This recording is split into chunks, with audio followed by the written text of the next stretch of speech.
Hello, people of YouTube. This is Gray's Guitars. I am Steve Gray. Thank you for watching. Today we are going to be talking about a stupidly, ridiculously priced Slash guitar. Slash, a 1963 ES-335 Vintage Sunburst Gibson Limited Run. So you know it's going to be expensive when Gibson puts in Limited Run. These Gibson Slash 1963 ES-335 Vintage Sunburst Collector's Edition models are limited to only 50 guitars. Produced to celebrate his new Orgy of the Damned album, each guitar also comes with a private show from Slash and his band. So they're probably going to round up all 50 of these people at the same time. I highly doubt he's going to do 50 private shows. Very unlikely.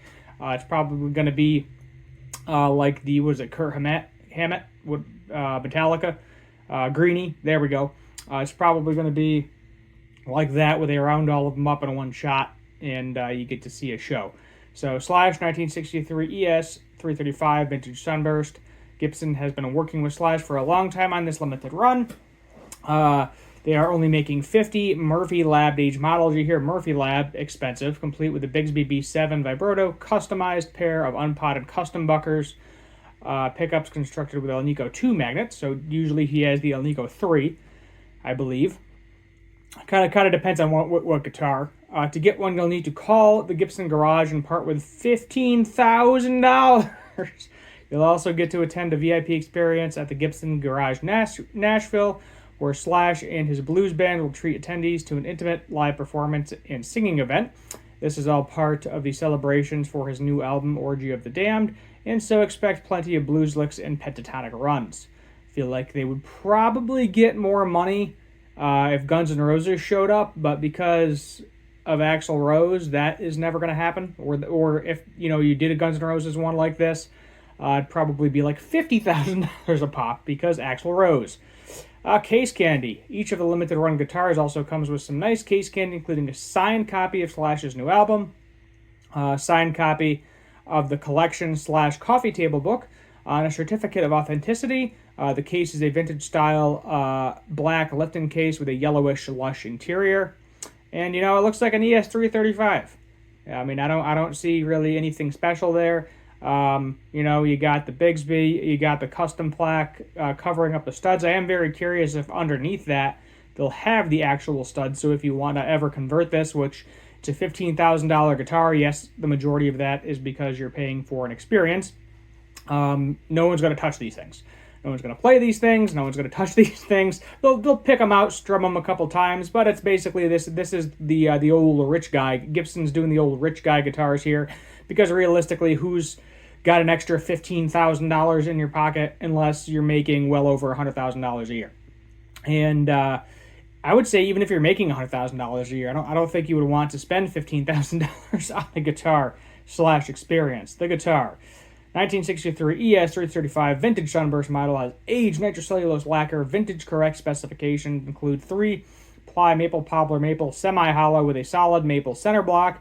It is a slim taper 60s profile mahogany neck, Indian rosewood fretboard with a small black aged celluloid fret markers, 22 frets, and a nylon nut. Yeah, they're going vintage correct with the specs, which is kind of neat. Great looking vintage ES-335. Finish looks nice and deep. Yes, you are paying the Slash tax, Slash rich guy tax, Slash Gibson tax for this model. However, I think it'll definitely hold its value and does come with some pretty exclusive add-ons, including the price tag.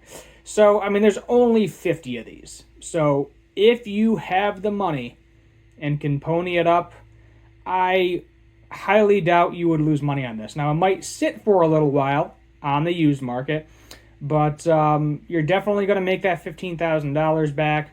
And if you hold on to it for a few years, wait till all of them sell out, then you can probably get more.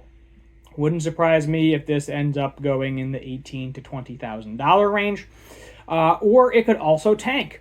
It's kind of a gamble because you got to figure a large portion of the price. So I felt let's see what a let's just do Gibson Murphy ES-335. Let's see what one of those is going for. Let's see. Okay.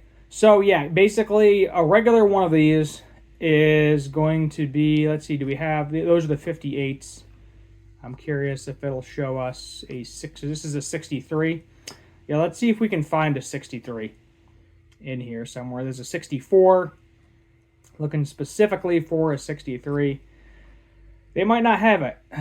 So, I mean, you got to figure let's just say $7,000 without the whole Slash experience.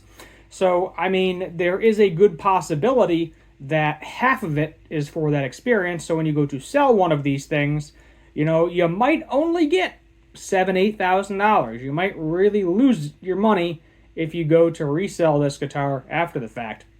It's because of the experience part of it. So, I mean, obviously, I would say it's probably about half and half, because they got to pay Slash a good chunk of change for him to show up and do a show for 50 people and sign a bunch of stuff as well.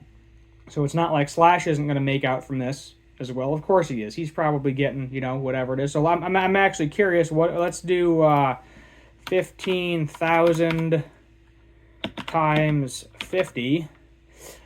So when they sell all of these guitars, they are going to be making $750,000. So of course you got to pay the builders, you got to pay Slash. I would say probably 250,000 of that is probably going to Slash, I would guess, and he's going to, he gets to keep one of these too.